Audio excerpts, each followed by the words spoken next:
works as the R expert at the VA, the Veterans Affairs Informatics Computing Infrastructure Group here in Salt Lake City, and works on this actually as part of his job, especially with respect to Microsoft SQL Server. So Andrew, thank you so much for preparing this. I know it is something that is so impactful for people involved in data work and using R in really just like fluent and effective ways. Okay, great, thanks. One correction, Vinci is actually nationwide, so a lot of people everywhere, everywhere, more than just here. Thank you, Andrew, for that correction. It's not the entire VA. Okay. But Vinci is a fantastic resource. If you are connected with VA research and you are not doing your VA research on Vinci,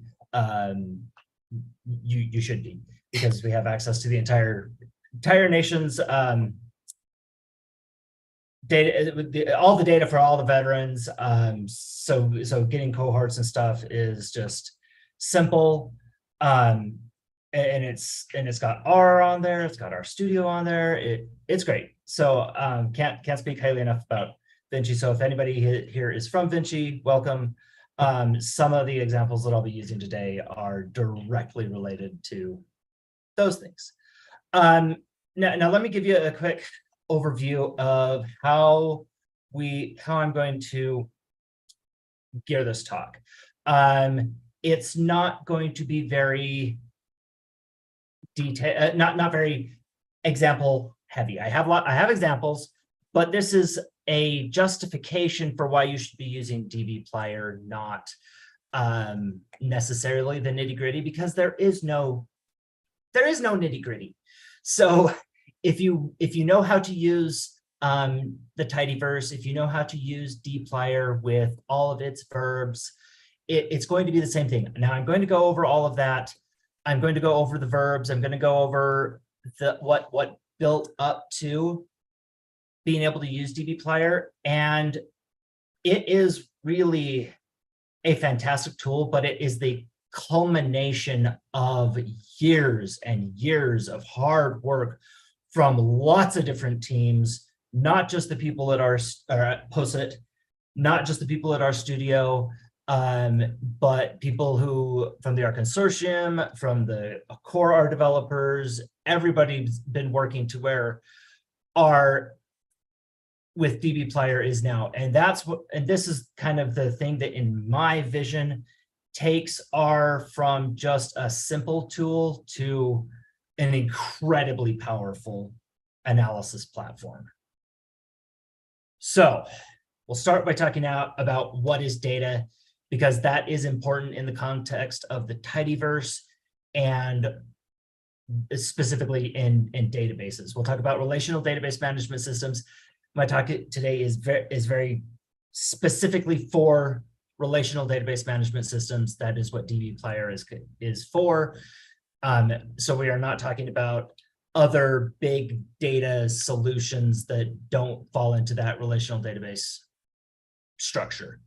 We'll talk about tibbles, verbs, and then we will get into specifics, nitty-gritty of how to connect to your database system. And then we'll talk about some dbplyr specifics. And if we have time, which I think we will, I tend to go through my slides quickly, but I've got twice as many slides as the traditional logic says I should have for about a 45-minute talk. Now, my obligatory disclaimer, since I do work for the VA and for Vinci and for the University of Utah, all the opinions expressed are my own. They do not reflect any of my employers, not the federal government, not the state government, not the VA, not anybody. Everything here is my own. Okay, so important sources. I'm not putting these at the end, I'm putting them at the beginning. R for Data Science, the second edition just came out. It's fantastic. I haven't finished reading through it yet, but I did. Of course, I stole some stuff for here from it. Tidyverse, the entire tidyverse. My talk is tidyverse centric. So I am assuming that you know the pipe, you know the basics of data management. I will go over everything that we need, but the more you know the tidyverse, the better off you'll be. And then DBI, which is the organization, the working group, I believe is what it's called, the working group for database interfaces. And then there's a package that is DBI that is specific for that, but we'll get into that in the details in a little bit. As far as questions go, if question, give the questions in the chat. If it's relevant, I will respond to it. If it's something that already someone has answered, the book, the R for Data Science as a PDF, I prefer it as the website because it's more easily searched and bookmarked and all the things that are really nice on a website that you don't get on a PDF.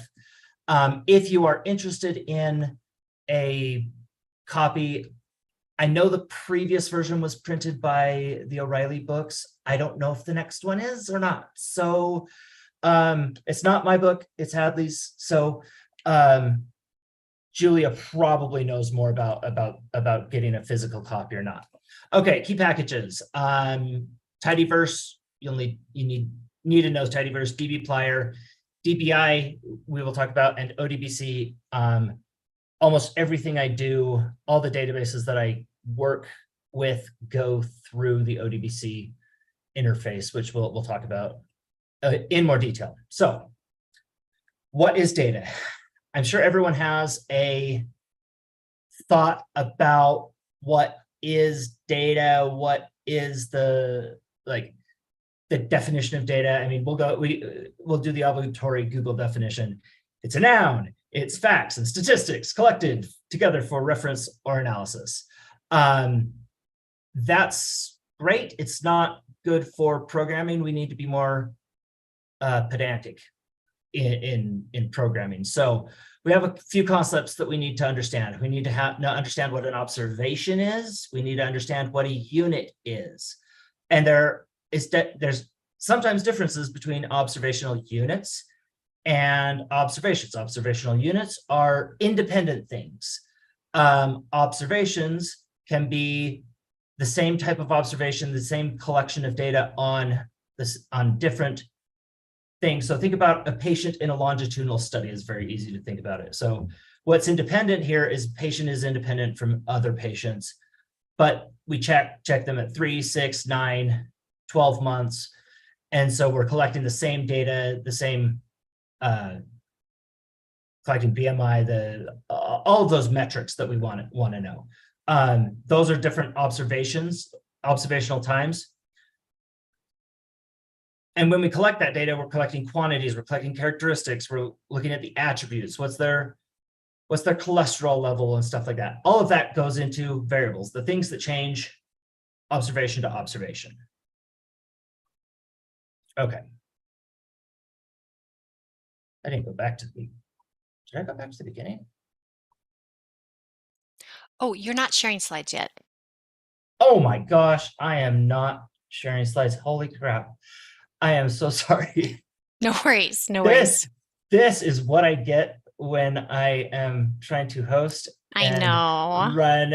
We appreciate it so much. We appreciate it. Okay, so I did. Let me give a quick recap. Leveraging databases for data wrangling. That's what we're doing. I'm going to go over data, relational database management systems. I'm going to talk about tibbles and verbs and how they're important to this entire concept. Connecting to the database systems that you're using, so actual examples, and then some specifics that you need to be aware of and worry about when you are dealing with database data that is not local to your memory. And those are that I'm calling the dbplyr specifics. Okay, my obligatory disclaimer that I already gave. Here are links. I will upload the slides and my examples to the GitHub after this, but the way I work is I was working on this until minutes before presenting. Won't be surprised if I go and tweak my slides in the middle of the presentation either, but I'll try and not do that. I will put these on the GitHub so that you can go follow all the links if you need to. R for Data Science, tidyverse, DBI, key packages. All right, so here's our Google definition. And I think it is restarting on me. Okay. Hold on. Why is it doing that?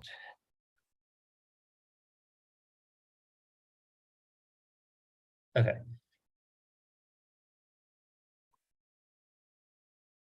Okay. Data. What is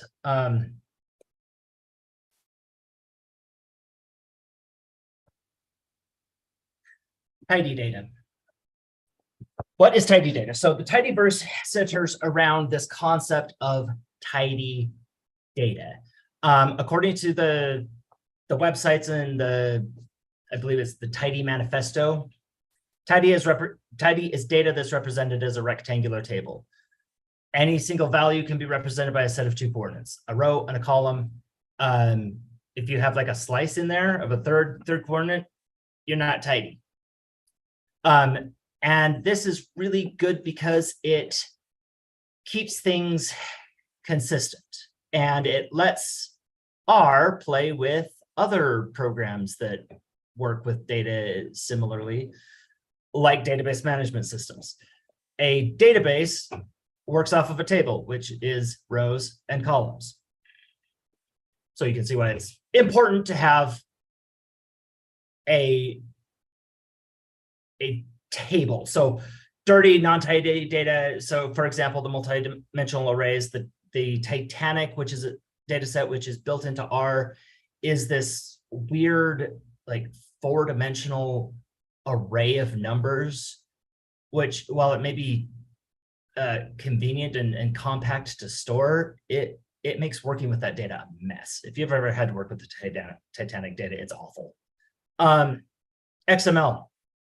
XML is not structured in rows and columns, and there is not, while it's structured markup language, it's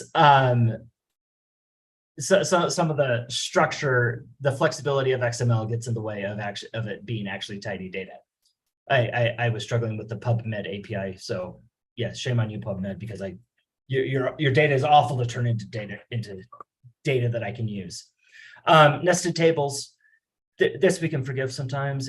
I am absolutely guilty of putting nested tables in my tables all the time. Technically not tidy though. Okay, so let's talk relational data. Relational data is tidy data that has relationships between the tables or the data that makes it, that gives information. So tables consist of rectangular data, rows are units, and columns are the attributes on those units. Relationships defined between tables indicate how they relate to one another. So I will show, actually, I'm going to pull it up, for example, here. What I'm pulling up is the Access database that I'm using for examples on this. And Access is slow, so, okay. So the Northwind example data set for a lot of the help files in Access, it relates to this kind of Northwind.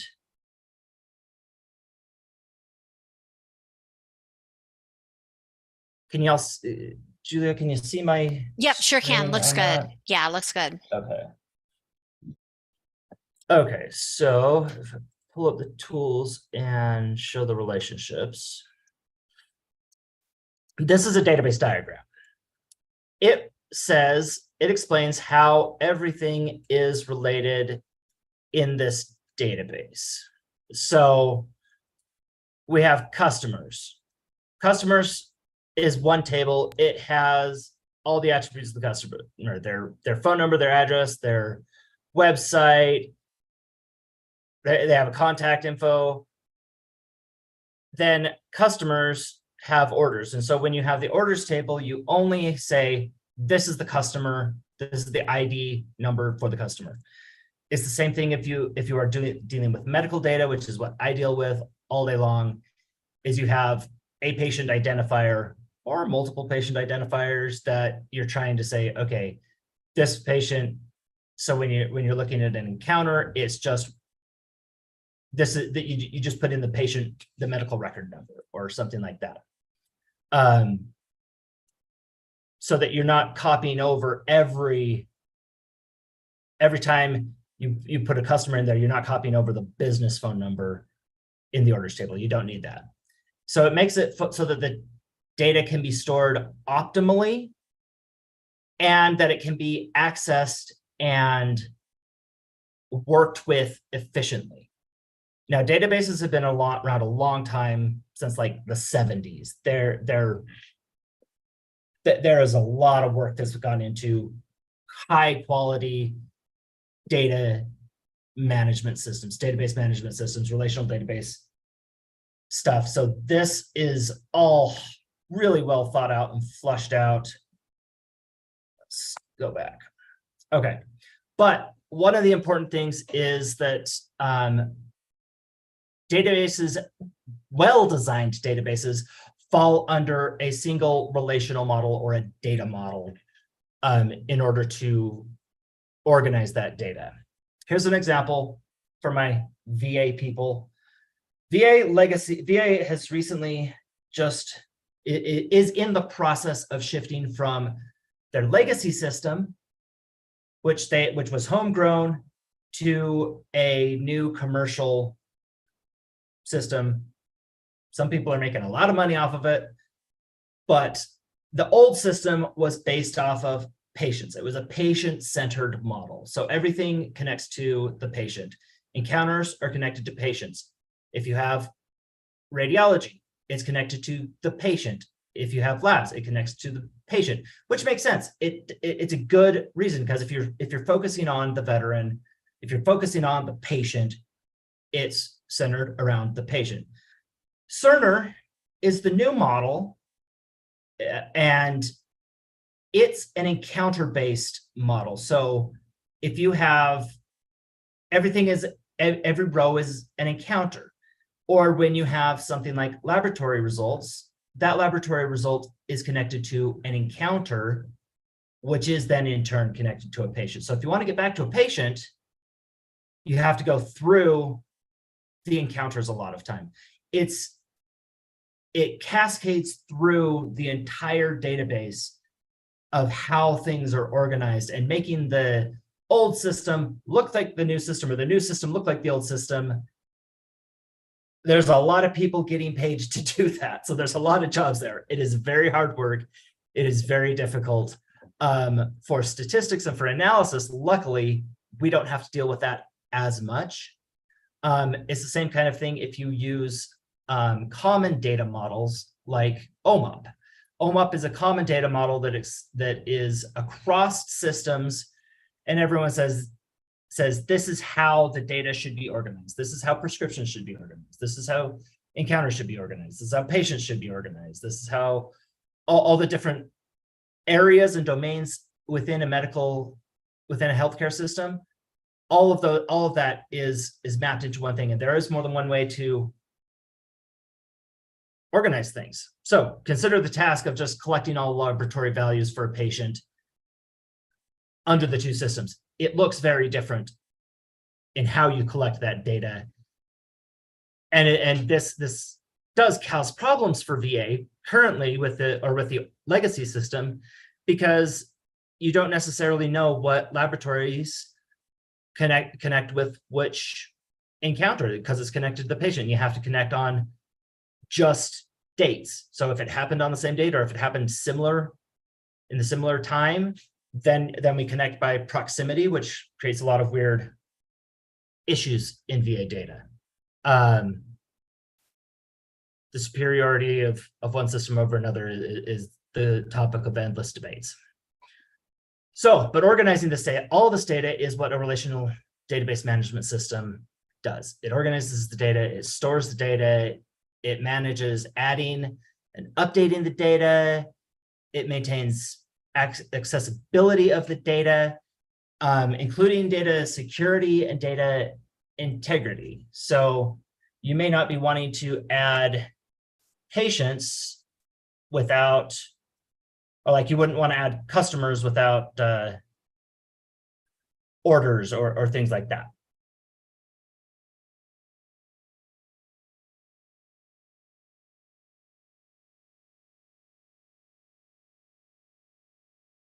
Okay. Sorry, just going over questions to see if I'm having anything that I need to answer. Okay, Julia?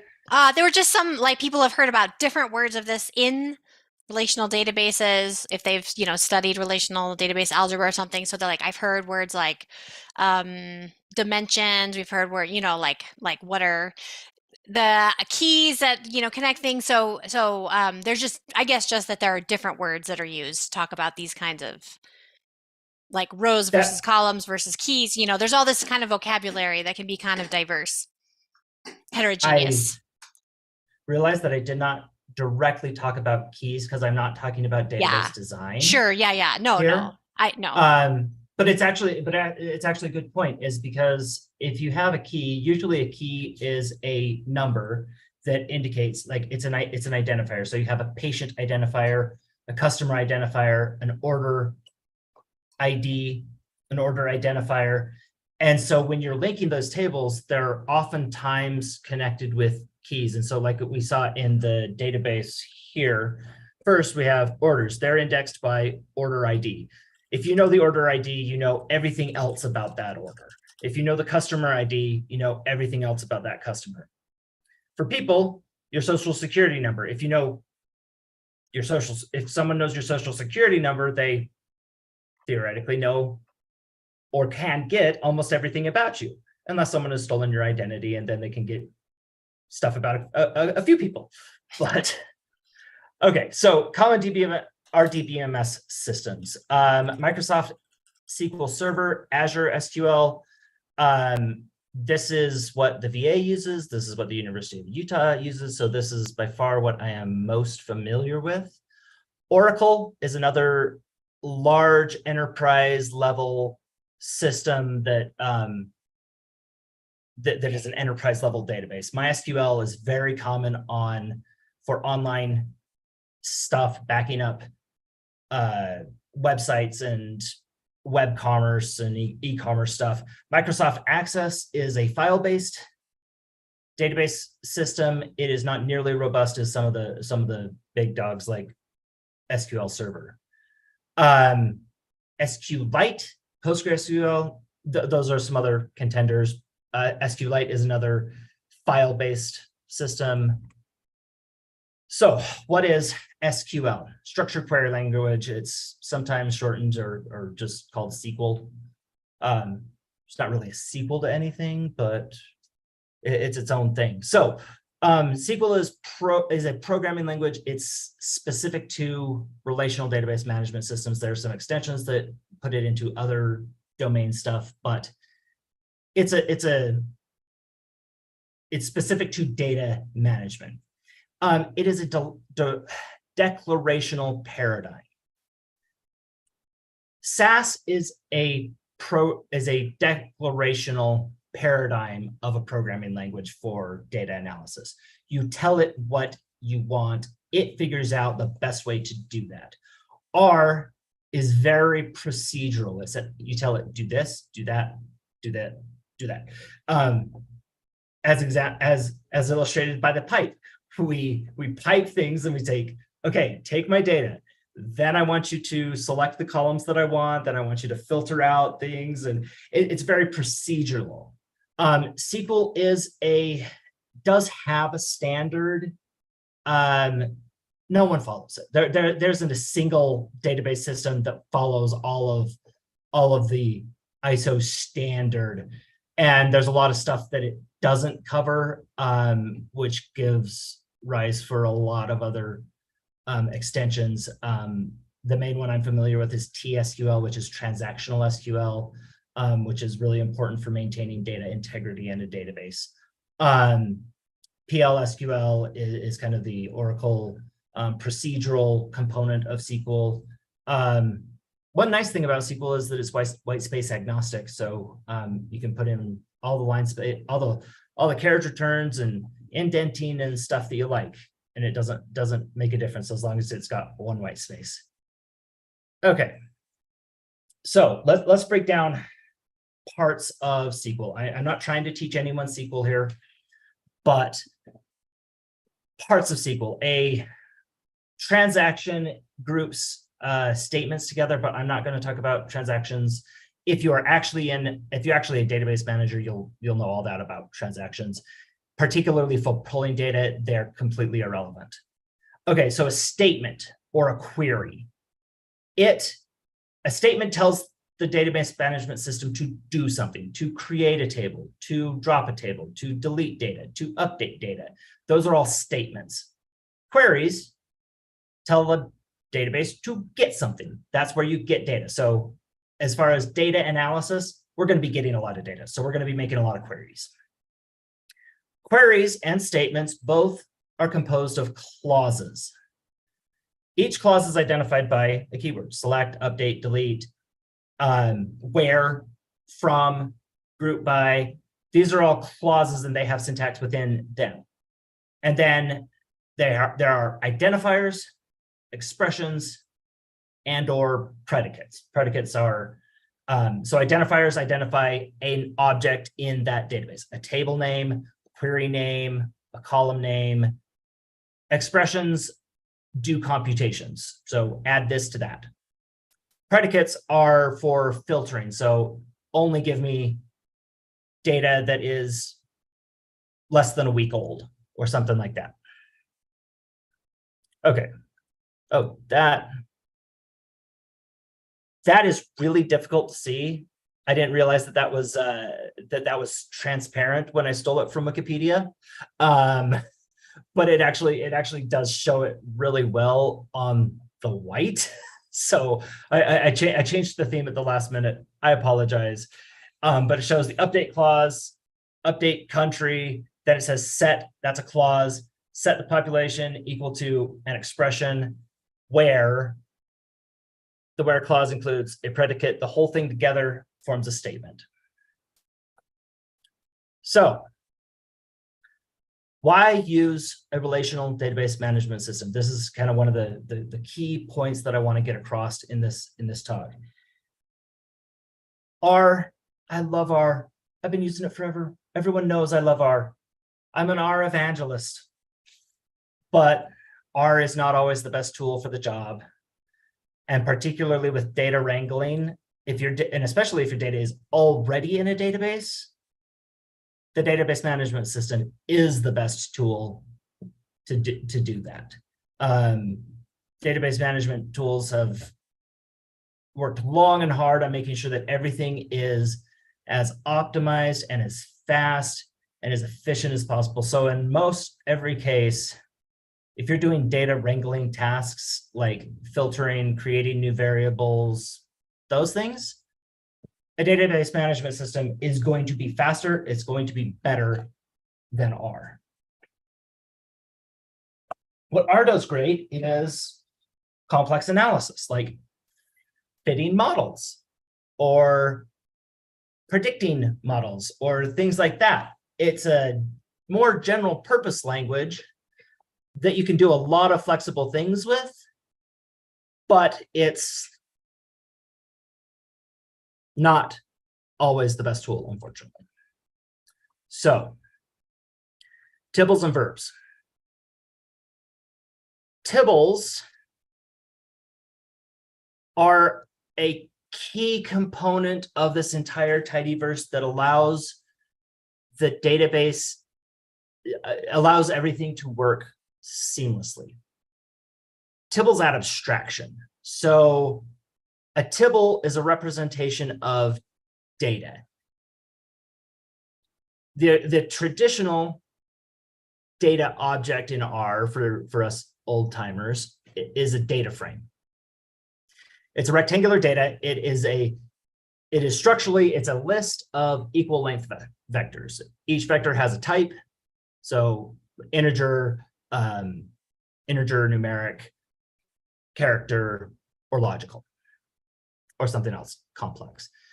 Each of those have to be the same length. It's rectangular data. It lives in memory.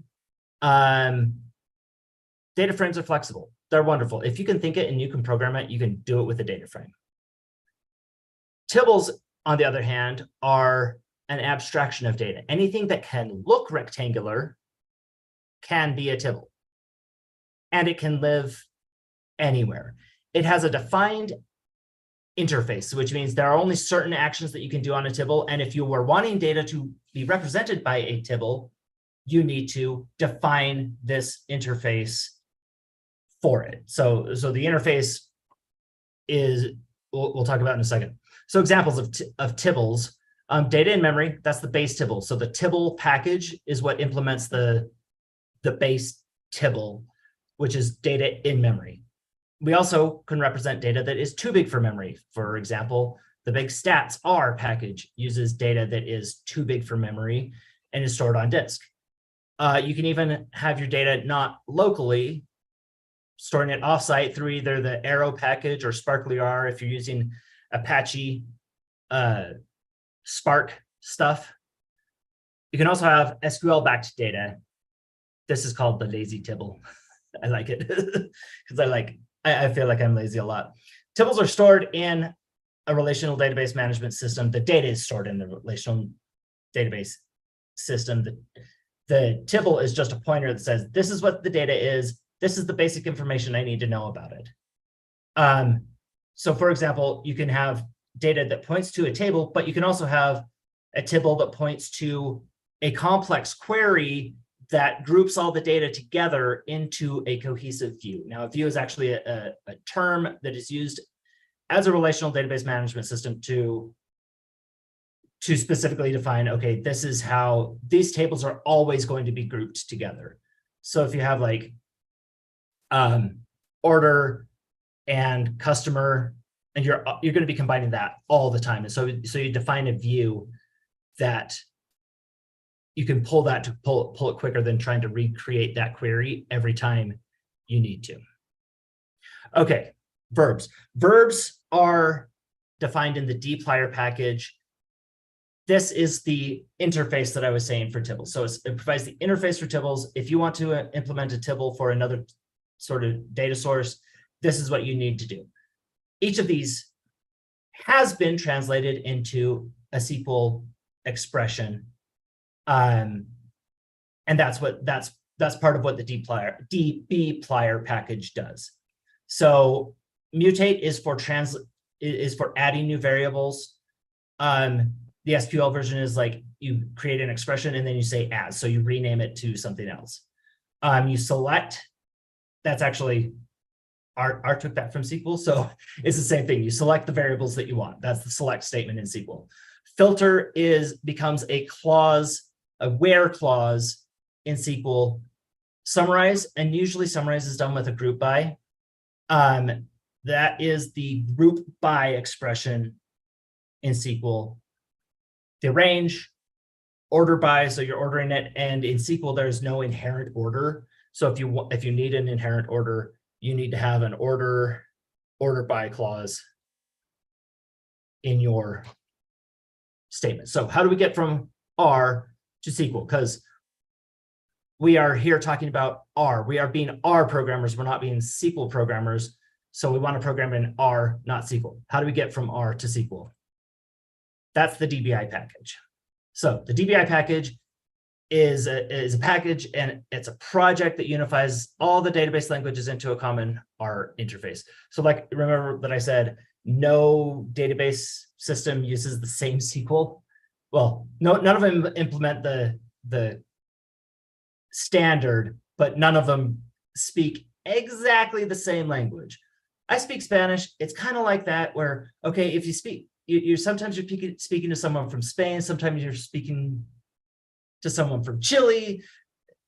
Yes, they're speaking Spanish, but it's a little bit different Spanish. That's the way it is with a lot of these database languages. Database SQL flavors or dialects is they all need to be unified. So each database system has a interface package specifically for that. So RSQ Lite is for SQLite.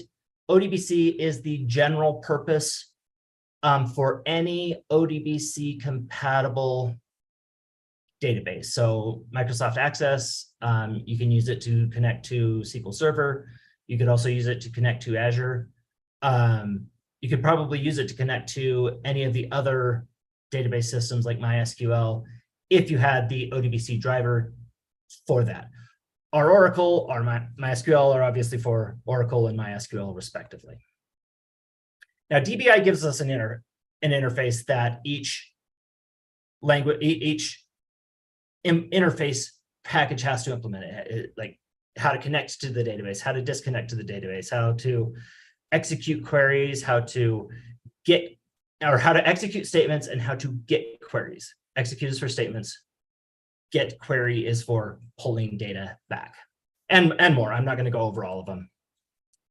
Okay, dbplyr. The dbplyr package is the Tibble interface for Tibbles representing data that is stored in an RDBMS for which a DBI interface exists. Okay. So you put a statement in, it goes from the statement for the interface, it gets translated into a statement for SQL through Tibble, or through Tibble and then dbplyr, and then dbplyr passes that on to DBI, which translates it into the flavor specific, the dialect specific for that language. It gets complicated. I know it gets complicated. That's why I'm saying this is a culmination of a lot of work that people have done, and I am not claiming credit for any of that work. So thank you to those who did this work. Okay. Let's go to an example so that we can see. So I created this database, Northwind. I showed it to you previously. In that we have tables, orders, and order details. Orders give the top level stuff about it. Order details is the line items. So like how much they ordered, how much it costs. And so if we wanted to get a summary of that, we're going to say, take our orders. I only want the order ID and the customer ID. Throw everything else away. Then I'm going to join it with my order details, and I'm going to join on the order ID column. Then I'm going to group it by the order ID and customer ID and count the number of line items. Total number of items ordered, the total would be the sum of the quantity times the unit price for each item. And then this is actually specifically for summarized to say, drop the grouping that I had. This here is all tidyverse. It's all tidy R code. I haven't done any SQL in it. And then the great thing is, because orders and order details sit on a database, this gets translated into a query that is sent up to the database, in this case, Access, and gets evaluated. So parsing it through, table TBL is a generic defined by dbplyr. It says this is going to create a representation of data, whether that's data in memory or data somewhere else. That is determined by the connection. So the connection is the Northwind DB, which is a Access DBI connection object. So it's going to say, okay, create a pointer to this database and to this table, and then go and pull out all the information that I need for this order table. Like it pulls out gives like, okay, these are the columns and these are the types, the data types of the column, basically. Okay, next step, we're only looking at the orders and the select. So select dispatches to a table lazy, because orders is just points to other data. So it's a lazy tibble. And then select, tibble lazy creates a promise. It's a lazy table, so it doesn't want to do any work. So it's just going to promise like, I'll get this when it's time. the computations don't actually happen until the glimpse actually calls for some output. And then that's when it actually gets translated from a promise to evaluate into a select statement. If we store it, we can do more things with it, such as showing the query itself. So this is all just promises. And then we're saying, okay, I want you to translate all the promises that you made of how you're going to get the data. Now show me what the SQL code is. And I could take this SQL code, copy it out, open up Access, put it in a query as an SQL query, and get the exact same thing. Or if you're using SQL Server, open up the SQL Server Management Studio and evaluate it that way. There are times where it's really good to look at the SQL, the SQL, to see where there are issues. If it's doing something funky, if it's doing something that you don't think it is, you can show the query and break it down and debug it. Okay. There's one question that might be relevant right here. Someone asked about, you mentioned ODBC drivers, and they said, is that what we have to have? Is that the only kind of drivers out here? Do you use that no matter what kind of database you have, or what kind of R packages like between you and the like kind of between dplyr and the actual database? Can you speak a little bit to drivers? That's actually the next topic. So, perfect. We're setting you up. Okay, let's learn about that. Okay, so now we know, like, okay, this is basically how you do it. So the details of using dbplyr really are entirely in the connecting to the database and getting it pointed right. So as I said, I work for the Vinci help desk, and about 80% of the questions that come in are about connecting to the right database, connecting it right. So at least when I started, it was all these questions like, how do I connect to the data? How do I get my data? And luckily we've documented it well, and we've got helpers and stuff, so it's really easy to connect to data in Vinci now. But yeah, so to be able to connect to your data, it's stored in a program or on a separate machine. What you need is a driver. This is just a little program that helps to connect to the database. It follows its own set of standards, and they're installed separately. Specific implementations have different ODBC drivers. And in fact, you can have ODBC drivers that look at data that's not even in a database. You can have ODBC drivers that look at data from spreadsheets, from an Excel spreadsheet. You can point in ODBC. You can point to data stored in a spreadsheet through ODBC. There are other standards for connecting. ODBC is just one. JDBC is another. So if you are using Java, JDBC is what you're going to use. There are packages for RJDBC. I do not recommend using those. Going through Java is something that I avoid if I can. If you have data that can only be accessed through JDBC, which I don't know of any, I guess you could, but I wouldn't do that. ADODB and OLEDB are Microsoft standards, and I should say ODBC is also a Microsoft originated standard, but it is global, it is universal kind of thing. ADODB is more for programming, and OLEDB is the same thing. They're for connecting more to programmatic stuff than just pulling out data. ODBC is the best and easiest way to connect to the data. So to answer the question, ODBC drivers, yes, they're your friend. Use them, love them. That's great. Okay. I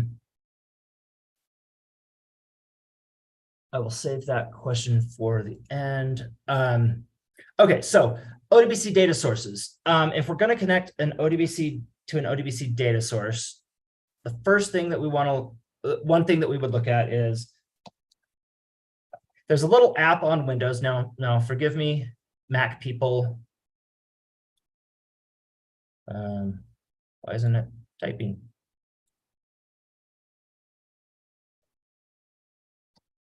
ODBC data sources. So this is a little app that you can store on, that you run on your machine, and it says these are what you have access to. Either DBase files, Excel files, Microsoft Access database, or Visio database samples. What you have actually on your list will probably look a bit different. One of the important things that you want to look at is drivers, because this really is what tells you what you're actually allowed to look at, or what you're allowed to connect to. So I have an access driver that allows me to connect to old or new access databases, or a text driver, so I can actually look at data from text files like CSV or fixed files, or Excel, or I can connect to SQL Server. Now, when you're connecting, connectionstrings.com, this is a fantastic website that gives all the details that you need to connect to. This I use it, I love it. I whenever I need to connect to a new database, that's one of my first stops to see, okay, what do I need to connect to? And we will look at this. So I've got my Northwind database. I need to make a connection to it. So I'm going to check the connection strings website, see what it says. Okay. I don't want an OLEDB. I want an ODBC driver. So Microsoft Access ACC DB ODBC driver. Yes, that's what I want. My driver is, so it says specify this as the driver, and then this argument dbq as the file location. Oh, am I needing to zoom the window? Okay. Hopefully that's. No, it's okay. Yeah, we are. I just do want to draw your attention to the time. We're 5 I know. Okay. Great. We're pulling it. We're pulling it fast. Yeah. Perfect. Thank you.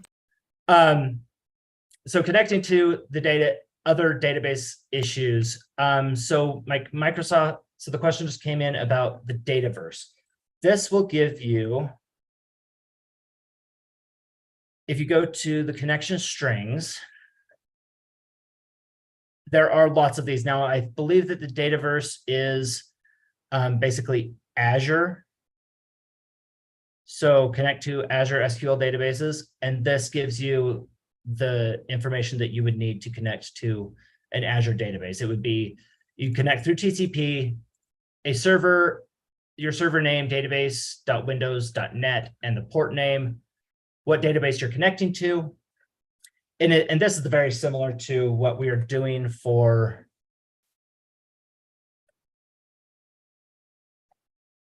crap. I lost my window. Okay, that's very similar for what we're doing for the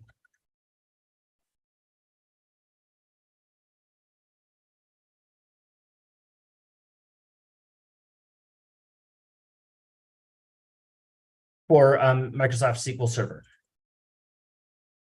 Okay. And connecting. So here there is another option for ODBC data, which is a data source.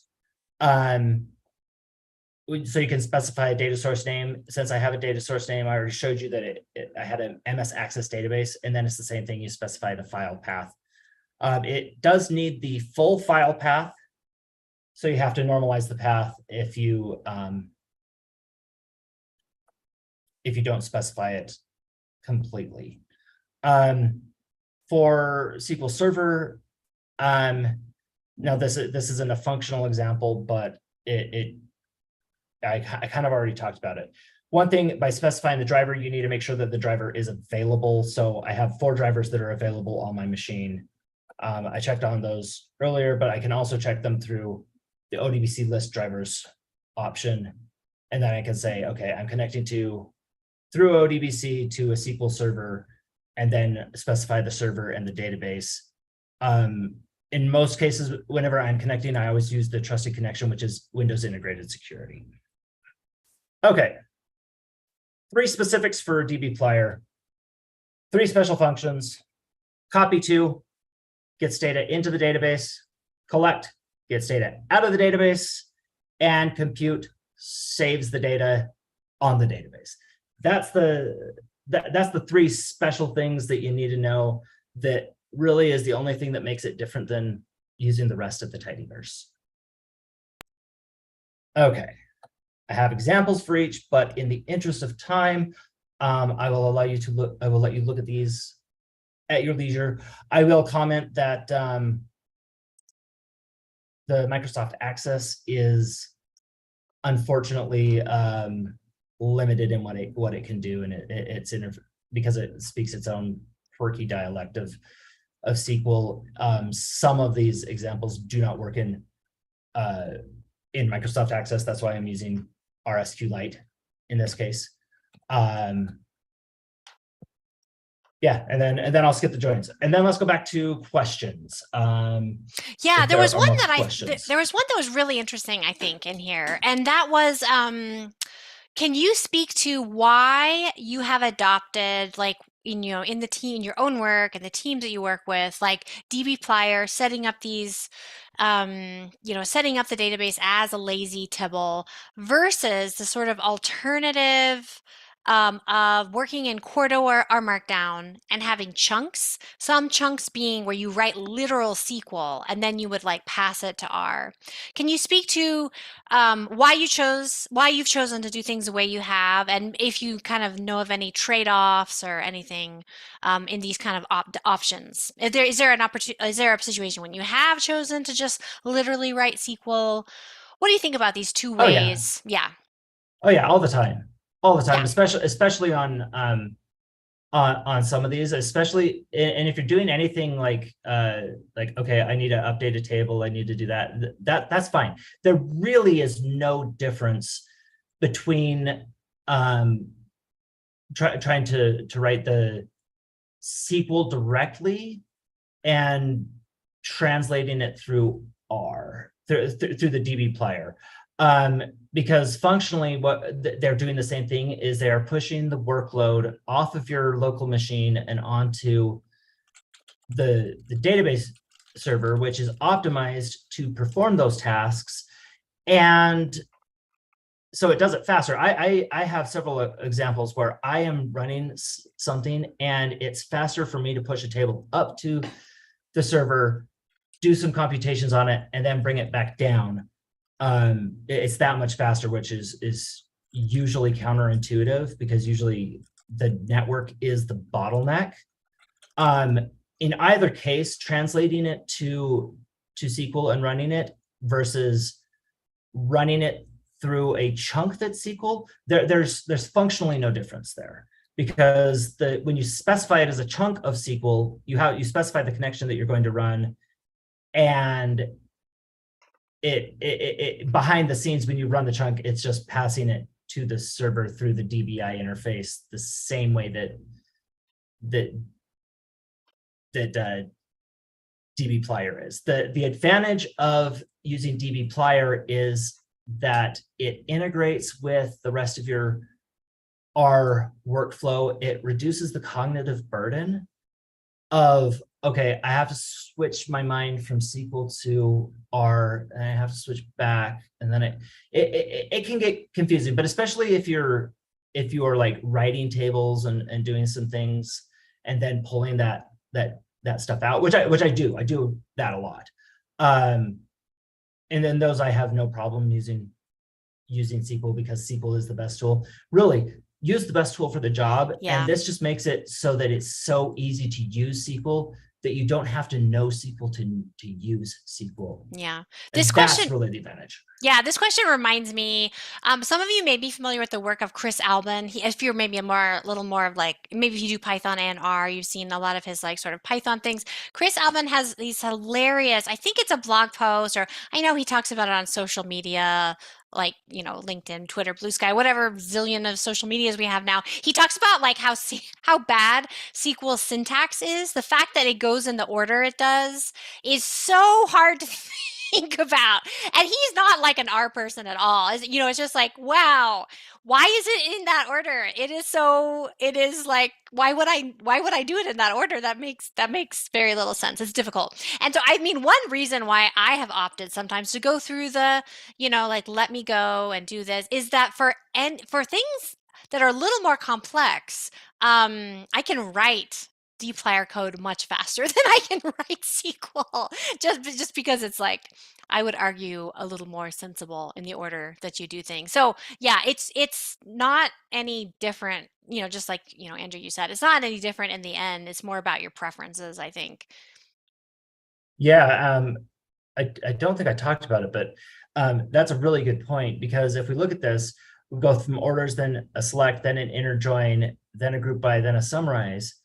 When we translate that to SQL, it's all promises that get jumbled together. And really, well, it's reduced those 4 statements to 2 statements. That can be one SQL statement if it's optimized. And actually, what it's probably going to do is probably going to take this, if it were an more advanced database engine like SQL Server, it would take this query, recognize, oh, this doesn't really need to be 2. I don't have to do it that way. I can mix it up as long as I'm getting the results that I want, or that the user is asking for. It's the same thing. And so there are optimization engines built into the SQL. I didn't go into the advanced, but you can actually get it to explain the query back, and worry about optimizing that through our different ways. And there are definitely times where putting a compute to put in a table will drastically increase or drastically reduce the amount of time. I didn't get it any of that, but yeah, it's nice because it lets it do it the best way that it thinks that it should. Yeah, nice. Yeah. And there's Jared here shares like, oh yeah, since you can actually access the SQL, like you write something out in dplyr, you say, show me the query. You can actually take that SQL and like copy it around and do whatever you want with it in a way that's appropriate. So yeah, that's true too. The other, if you end up doing a fair amount with SQL and like trying to put things together programmatically, the other thing that hasn't gotten mentioned that I find useful is in the glue package.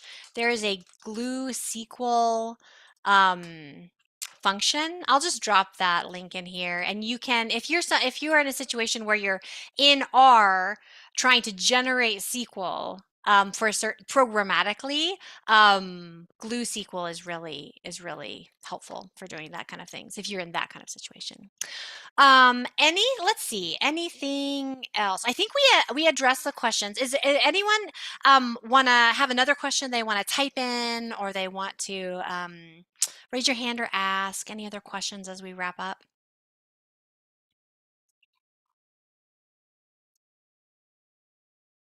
All right, Andrew, any final thoughts or takeaways? The point of this is that it should not be disruptive to your workflow. It should be just as simple as pointing to a new place to look at your data, rather than pulling the data down, then doing the manipulations, do the manipulations, and then pull down your data. And you only get the data that you want, and that can drastically reduce the amount, especially if you're dealing with large data sets. We will that can drastically reduce, and the system admins will thank you for not overloading the network. So there will be this will be put on the on the GitHub for our users group, Salt Lake City our users group. So watch for that. It's not up there yet, but it will be. Yes, awesome. Let me just drop that link so that people know where we keep stuff. There we go. Awesome. So Andrew, thank you so much. Yay. This is such an important topic, and I feel like learning how to do this just drastically increased my productivity as a data practitioner, and being able to be someone that, like, being a data scientist or analyst, that like you can get to anything that's there versus being like, oh, I got to pull it down. I got to have a certain amount of space to have all this. Like, just such a leveling up of you as your skills as a data practitioner to be comfortable with this. So super practical and important. So thank you so much all for coming, and thank you especially to Andrew for preparing those slides, which did look so good. When you put them up finally, I was like, these look amazing. I'm glad. I'm sorry we didn't figure out earlier. But they look, thank you for preparing slides and preparing your talk. And those of you who are in the Salt Lake City area, we hope to see you next month at our networking event when we can chat in person, and look for more announcements soon about what we're up to in the fall. Thank you, everyone.